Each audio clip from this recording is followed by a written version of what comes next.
नमस्कार। Corona virus, isolation, quarantine, lockdown, pandemic, ये सारे शब्द क्या आपने पहले कभी सुने थे? क्या आप इनके बारे में पहले से जानते थे? बहुत से लोग जानते भी होंगे और बहुत से नहीं भी जानते होंगे, लेकिन अब ये वर्ड्स हम सबको जानने को मिल रहे हैं, ये वर्ड्स हमारे संग चल रहे हैं। तो बात करेंगे कुछ इन्हीं के बारे में और कुछ कोरोना वायरस के बारे में इसी वीडियो के अंदर।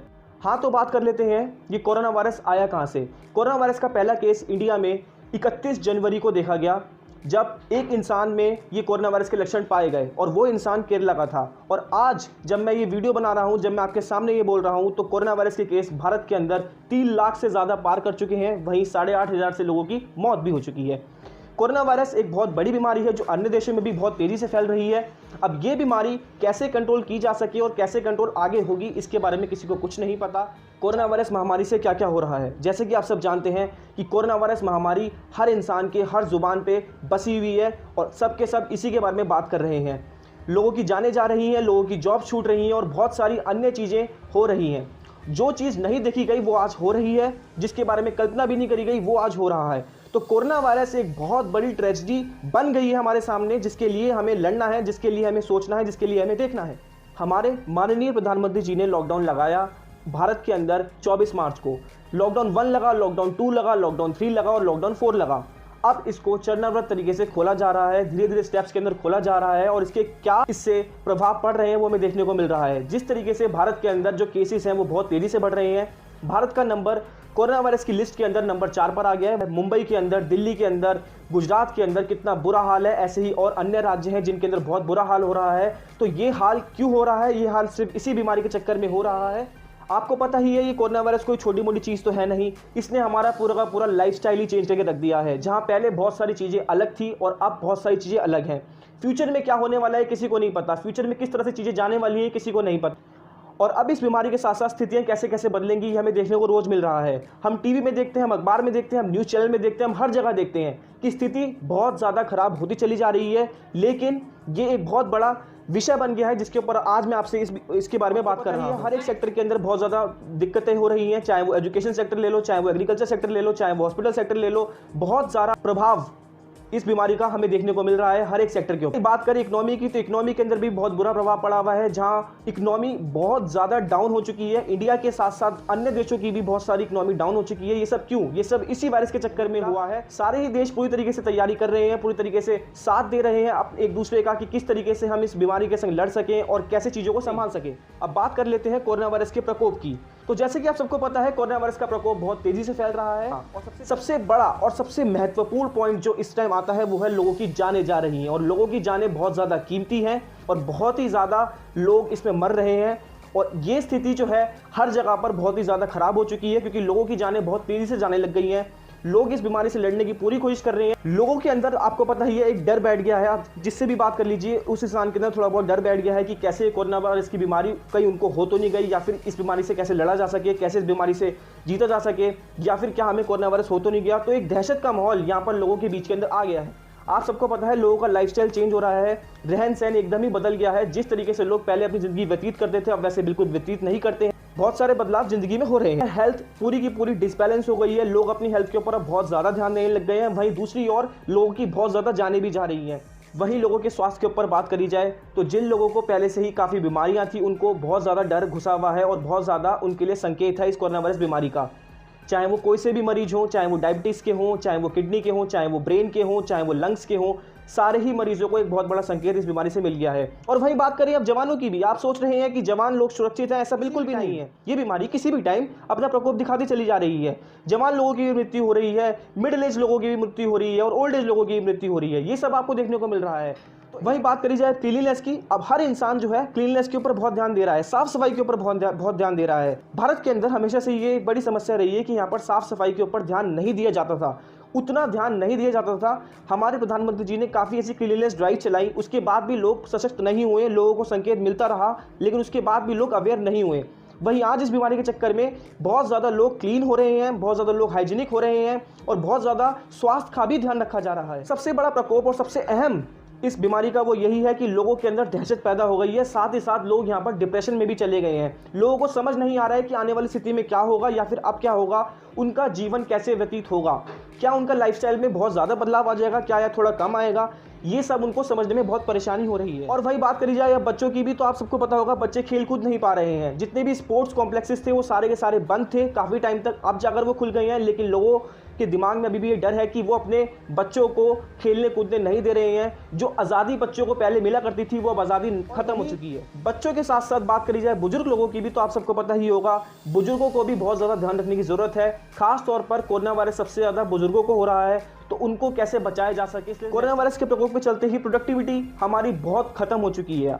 जैसे कि आप सबको पता है कि कम से कम 4 लॉकडाउन भारत के अंदर लगाए जा चुके हैं अभी तक, जिसके कारण बहुत सारी इंडस्ट्रीज के बहुत सारे सेक्टर्स बंद हो चुके हैं, बहुत सारी फर्म्स बंद थी, बहुत सारे ऑर्गेनाइजेशन इंस्टीट्यूशंस बंद थे, तो प्रोडक्टिविटी बिल्कुल नहीं हो पाई, मैन्युफैक्चरिंग बिल्कुल नहीं हो पाई, जिसके चलते ही हमारी प्रोडक्टिविटी हमारी पूरी इंडिया की और बहुत सारी दूसरी कंट्रीज की भी रुक चुकी है, जिसके कारण जो ग्रोथ होनी थी वो ग्रोथ अभी नहीं हो पा रही है। वही बात करी जाए टूर एंड टूरिज्म की, तो वो आने वाले कई वर्षों तक, शायद कई वर्षों तक, जी हाँ, इसीलिए क्योंकि लोग कहीं घूमना फिरना पसंद नहीं कर रहे हैं, लोग बाहर निकलना पसंद नहीं कर रहे हैं। अब फॉरेन ट्रैवल भी बंद है। काफ़ी लॉकडाउन लगाने के बाद अब लोग जो है एक दूसरे स्टेट में जा रहे हैं, वहीं पहले ये भी नहीं जा पाते थे। इस महामारी के अंदर अब लोग बहुत ज़्यादा बचत करने लग गए हैं, क्योंकि आगे लोगों को पता नहीं कि आगे क्या होगा, इसलिए लोग बचत बहुत ज़्यादा कर रहे हैं। और लोगों की डिमांड जो है वो बिल्कुल ख़त्म हो चुकी है, लोग बिल्कुल भी डिमांड नहीं कर रहे हैं, मार्केट में डिमांड एकदम ख़त्म हो चुकी है। तो सप्लाई की क्वांटिटी बहुत ज़्यादा है, लेकिन डिमांड अभी भी बिल्कुल नहीं है। लोगों में ये डर घुसा हुआ है कि उनके पैसे जो उनके हाथ में हैं वो कितने टाइम तक उनके हाथ में रहेंगे, क्या उसमें उनके पैसों में कोई इंक्रीमेंट होगी या नहीं होगी। आपको पता ही है एजुकेशन का सबसे बड़ा लॉस इस स्थिति के अंदर देखा जा चुका है कई सारे देशों के अंदर। मैं बात करता हूँ सिर्फ भारत की ही, भारत में ही काफ़ी टाइम तक अभी भी स्कूल, कॉलेजेस और एजुकेशनल इंस्टीट्यूशन बंद हैं, जिसका एक बहुत बड़ा एजुकेशनल लॉस हम सबको देखने को मिल रहा है। जितने भी यूथ है, जो स्टूडेंट्स हैं, मेरे जैसे जो लोग हैं, उनको काफ़ी देखने को मिल रहा है। लोग जो है बिल्कुल भी पढ़ाई नहीं कर पा रहे हैं। जहाँ वो पहले बाहर जाया करते थे, दूसरे देशों में जाया करते थे, लेकिन अब वो बंद हो चुका है और आने वाले काफ़ी टाइम तक या कितने टाइम तक बंद रहेगा इनके बारे में भी काफ़ी नहीं पता है। और बात करी जाए बेरोजगारी की, तो उसका कोई अंत ही नहीं है। डेली कई सारे लोग जो हैं बेरोजगार होते चले जा रहे हैं। जिनकी भी जॉब्स थी वो सारी की सारी जॉब छूटती चली जा रही हैं, और ऐसे बहुत सी कंपनीज हैं जो मजबूर हैं अपने एम्प्लॉयज़ को निकालने के लिए, अपने वर्कर्स को निकालने के लिए। ये सब इस कोरोना वायरस महामारी के चक्कर में हमें देखने को मिल रहा है। इंफ्रास्ट्रक्चर डेवलपमेंट, जहां पर इंडिया बहुत पीछे था ऑलरेडी ही, लेकिन उसमें अब और पीछे हो चुका है। इंफ्रास्ट्रक्चर हमारा बहुत वीक था। आपसे बात करी जाए स्कूल की, कॉलेजेस की, हॉस्पिटल्स की, इनको बनाने में जितनी भी डेवलपमेंट चीज़ें करी जानी थी वो अब सब रुक चुकी, क्योंकि जितनी चीज़ें हमारे पास हैं हम सबका सही से यूटिलाइजेशन कर सकें, इसी में भी सबसे ज़्यादा ध्यान दिया जा रहा है। और जितनी भी चीज़ें आगे डेवलपमेंट की होनी थी या जितनी भी चीज़ें आगे बननी थी वो सब अभी नहीं बन पा रही है। डॉक्टर्स की, पुलिस की, नर्सेस की, मेडिकल स्टाफ की, या फिर जितने भी दूसरे मेडिकल स्टाफ्स हैं उनकी, तो इन सब के ऊपर बहुत ज़्यादा बर्डन आ गया है। एक तरफ लोग अपने घरों में हैं और काफ़ी टाइम तक घरों में रहे, दूसरी ओर इस सेक्टर के ऊपर खास तौर पे बहुत ज़्यादा बर्डन आ चुका है। ये लोग अपनी जान पे खेलते हुए इस कोरोना वायरस की बीमारी से हम सबको बचाने की पूरी कोशिश कर रहे हैं। जैसे ही हमारे देश के अंदर लॉकडाउन लगाया गया, वैसे ही बहुत सारे एनिमल्स की ज़िंदगी खतरे में पड़ गई। उनको सही तरीके से खाना नहीं मिल पाया, एनिमल्स की बहुत ज़्यादा दुर्गति हुई। जैसे इंसान की दुर्गति हुई, ऐसे ही एनिमल्स की भी बहुत ज़्यादा दुर्गति हुई। जानवरों का पालन पोषण अच्छे से नहीं हो पाया, जो कि एक बहुत बड़ी समस्या अभी बन चुकी है, क्योंकि इंसान को ये समझ में नहीं आ रहा है कि वो कैसे खुद को पाले या फिर कैसे वो अपने जानवर को पाले। लॉकडाउन के अंदर ऐसे काफ़ी सारे बिजनेसेस हैं जो बंद हो चुके हैं। छोटे जो वेंडर्स होते हैं, स्मॉल साइज जो वेंडर्स होते हैं, वो बिल्कुल बंद हो चुके हैं।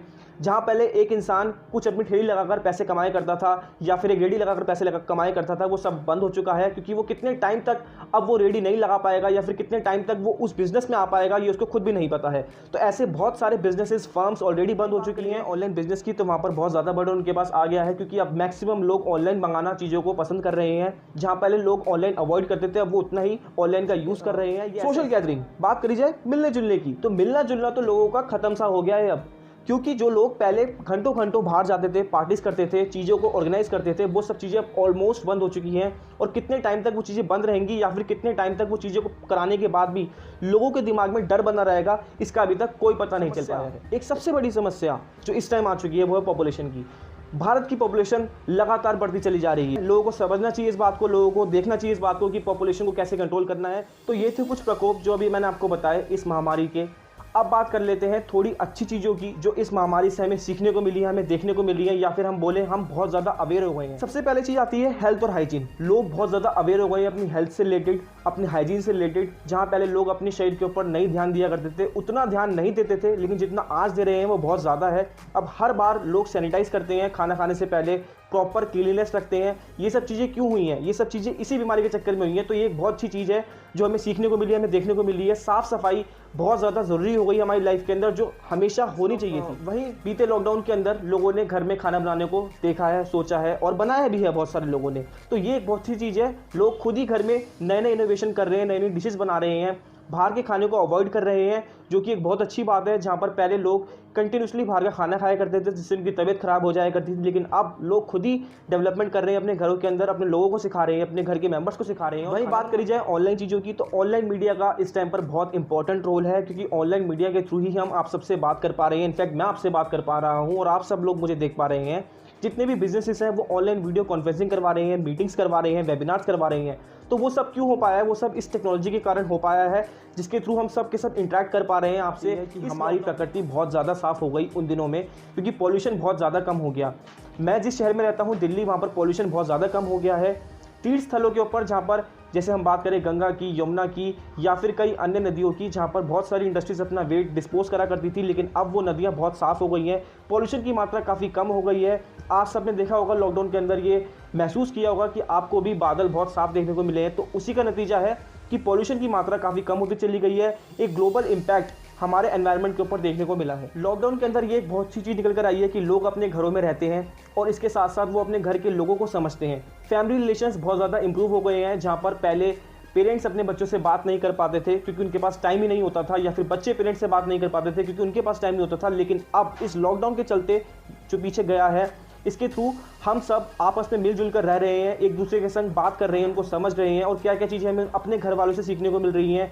कितने रिश्ते हम और बना सकते हैं अपने घर में रह के, या फिर उनको कितना मजबूत कर सकते हैं। टेक्नोलॉजी का बूस्ट हमें देखने को मिला। क्यों? क्योंकि टेक्नोलॉजी को अडेप्ट करते हुए हमने बहुत सारी चीज़ों को यूज़ करा इस लॉकडाउन के अंदर। आप सबको पता ही होगा, हम एक दूसरे से बात कर पाए, हमने काफ़ी सारी मीटिंग्स अटेंड करी, हमने काफ़ी सारी पढ़ाई ऑनलाइन करी। तो ये सब क्या है? ये सब टेक्नोलॉजी की मदद है। जिनके पास टेक्नोलॉजी थी, जिसके पास टेक्नोलॉजी है, वो देश आगे तरक्की कर सकता है। तभी हमारे प्रधानमंत्री जी बार बार टेक्नोलॉजी को डिजिटल इंडिया के प्रोग्राम से सम्मानित करते हैं। न्यूज़ जिसकी बात करी जाए, समाचार, उसका एक बहुत अच्छा उदाहरण हमें देखने को मिला, जहाँ पर पहले बच्चे बहुत सारी न्यूज़ नहीं पढ़ा करते थे, बच्चों का न्यूज़ में इंटरेस्ट नहीं होता था, लेकिन आज वो भी न्यूज़ पढ़ते हैं। और ऐसे कई अन्य लोग हैं जो न्यूज़ पढ़ना पसंद करते हैं, क्योंकि हमें इस महामारी के अंदर अपडेट रहने की ज़रूरत है। तो हम बार बार हर मोड़ के ऊपर न्यूज़ पढ़ते हैं, जो एक बहुत अच्छी चीज़ है। हमें देखने को मिलता है कि सामने वाली कंट्री के अंदर क्या हो रहा है, हमारे देश के अंदर क्या हो रहा है, हमारे स्टेट के अंदर क्या हो रहा है, क्या स्थिति क्या आ रही है, क्या गवर्नमेंट के रूल्स रेगुलेशंस आ रही हैं। तो न्यूज़ के थ्रू, सोशल मीडिया के थ्रू और जितने भी इंटरनेट की चीज़ें हैं उनके थ्रू हमें बहुत सारी चीज़ें सीखने को मिल रही हैं, देखने को मिल रही हैं। तो जैसा कि मैंने आप सबको इस वीडियो में बताया, काफ़ी सारी चीज़ें आपको सीखने को मिली, देखने को मिली, और काफ़ी सारी अच्छाइयाँ, बुराइयाँ या फिर अवेयरनेस कहूँ तो ये सब चीज़ें आपको देखने को मिली। और हमें बिल्कुल भी निराशा नहीं रखनी। इस बीमारी के साथ हम सबको मिलजुल कर लड़ना है, इसके साथ जीना है और कोरोना को हराना है। ये हमारा मकसद होना चाहिए। हमें मिलजुल कर इस बीमारी से लड़ना है, क्योंकि कोरोना हारेगा और हम जीतेंगे। जीवन हमेशा एक सा नहीं रहता, परिवर्तन को स्वीकार करना ही चाहिए। बहुत बहुत धन्यवाद।